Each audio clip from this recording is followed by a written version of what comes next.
Hi, Mystery Recap here. Today, I'm going to explain a film based on the real-life story of the youngest warrior of World War II called Soldier Boy. Spoilers ahead. Watch out and take care. The movie begins in Russia, where a family of three sit by the river, enjoying their time. The youngest of them, Sergei Aleshkov, boasts to his elder brother and mother about him being on top of a tree, when suddenly, German fighter jets fly overhead. The mother asks her kids to quickly hide in the bushes, but the 6-year-old claims he is not scared and strikes the jet with a slingshot. To everyone's surprise, he manages to hit the jets and explode them. But when he looks around, his family is gone. Sergei wakes up frightened from the dream and calls for his mother. Just then, someone knocks on his door. Assuming it is his mother, he runs towards it, but a neighbor woman comes in panicking. She thanks God for keeping him alive, and informs him that his mother and brother are dead. The little boy cannot comprehend what she is saying, and wants to stay in the house to wait for his mother. The woman tells him that the Germans have attacked them and that he should run away. Just then, some soldiers approach their house. The woman makes Sergei run out through the window, but is shot dead before she can join him. The little 6-year-old is now on his own, with no family and friends. As Sergei runs away from the house, he sees his whole neighborhood burning behind him. He calls for his mother in vain, and runs away from there. After running for a while, he ends up in the middle of the woods. The little kid starts to call for his mother to come and get him, because he is lost. That night, he stays in the jungle. The following morning, we see him drink water from a river, when the enemy soldiers approach his way. Sergei, knowing that they are dangerous, quickly hides inside a tree's roots. He is startled when a snake comes nearby, but doesn't utter a word or run away. Sergei is more scared of the soldiers than of the snake. The soldiers eat by the river and go away, after which Sergei takes their leftover food and devours it for the night. However, by the end of the day, the little boy is exhausted. He hasn't had a proper meal in 2 days and has been walking with no destination. He falls down as he limps but doesn't stop walking. While on his way, he sees wild berries and devours them, but just then, an explosion occurs behind him, taking him by surprise. The boy gets dizzy and starts to hallucinate someone coming behind him. However, even in such conditions, he stands brave and tells the person he has a rifle and is not scared. He limps forward but falls unconscious after a while. While he is asleep, 2 soldiers approach him. The scene cuts to the Russian army base where Commander Kuznetsov waits for his patrol soldiers. They come in with the little kid who is injured and weak. When the soldiers claim they are on his side, the little boy opens up and introduces himself. The soldiers laugh when the kid shakes his hand with the commander, suggesting he introduce himself too. The soldiers feel affectionate with the little kid, and circle him around. They make him drink water and feed him. Even the otherwise cold commander takes care of the kid. A nurse named Katya dresses Sergei's wounds, and is charmed by his personality too. The kid asks her to draw a tank on his wounds, because he wants to be a soldier when he grows up. Even the injured soldiers talk to the kid, and feel lighter. Sergei is fascinated with the commander's gun and his badge. The commander too answers all the little boy's questions, and lets him play with his honorary pistol after taking the bullets out. Sergei shows him the tank drawn on his stomach, and boasts about being a soldier himself. The boy is healing very quickly. The nurse Katya asks the commander to let the boy stay with the battalion, but he disagrees, claiming that it won't be safe. He wants to send Sergei to an orphanage. The soldiers spend all their free time with Sergei. He is visited by many throughout the day. They bring him food sent by their families from afar, and even let him play with their binoculars. One day, a soldier goes to the commander to ask him to let the boy stay with the battalion. The soldiers have grown a close connection with the kid, and think of him as their own. His presence takes the weight of war off their chest.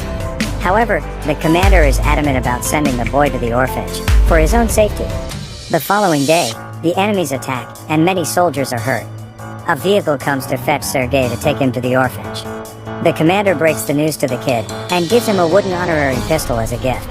The boy in turn hugs him, claiming that he is scared for the commander's safety. The commander melts in his embrace, and changes his mind. He asks Sergei to stay with the soldiers as his son.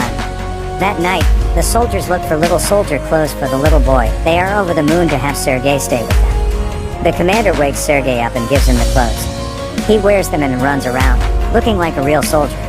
The others start calling him their little soldier boy.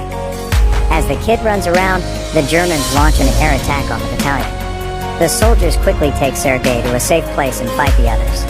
The number of injured soldiers grows rapidly. Sergei wants to make himself useful.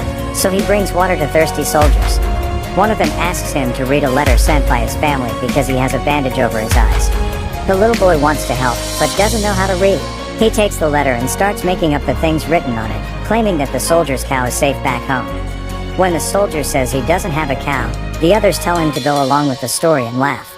He reads everyone else's letters in the same fashion and cheers them up. In the following scene, we see Katya and the commander talking. The two seem to be attracted to each other, but do not confess their feelings. Later, Sergei tells the commander that he is of the orderly position in the battalion and starts introducing himself as one. However, the boy then sees one of the soldiers stationed destroyed from the attack. The commander teaches him to take his hat off to pay respect to the dead soldier. The next day, he insists the commander give him a mission and is given a task to distribute the letters among the soldiers. He completes his task efficiently and even makes the soldiers dance for him. The following day, Sergei goes a little far from the base with his binoculars. As he is playing with it, he sees someone's leg moving from inside a haystack. He rushes back to the battalion and tells the soldiers about his findings. The soldiers are skeptical, but go with the boy anyway. When they reach near the haystack, they are alerted to see two German spies hiding underneath. The spies are arrested, and the kid is praised for his intelligence. That night, the commander shows Sergei the legal papers for his adoption. He is now officially the kid's father. Sergei knows of the commander's feelings for Katya, so, to repay his kindness, he takes him to confess to her. But the two see her talking to a different man, and wrongfully assume she is interested in someone else. The base is attacked by the Germans again. This time, Sergei helps the soldiers with all his might, by supplying ammunition to the soldiers in the front line, but the soldiers there command him to go back to the shed because it is too dangerous outside. When he comes to the shed, he sees the commander and others panicking because the phone's connection with the colonel is lost. A soldier is sent to fix the broken wires. Sergei follows the soldier and sees he has been fatally wounded. He asks the dying soldier how he can fix the wires, and does it himself. The connection comes back and more troops are called. The 6-year-old saves everyone's life. Later, we see the commander and Katya talking by the river. The commander finally confesses his love for her and asks her to be Sergei's mother. Katya is over the moon, but before she can say anything, a soldier approaches them and gives the commander a letter, saying they have been dispatched from the base.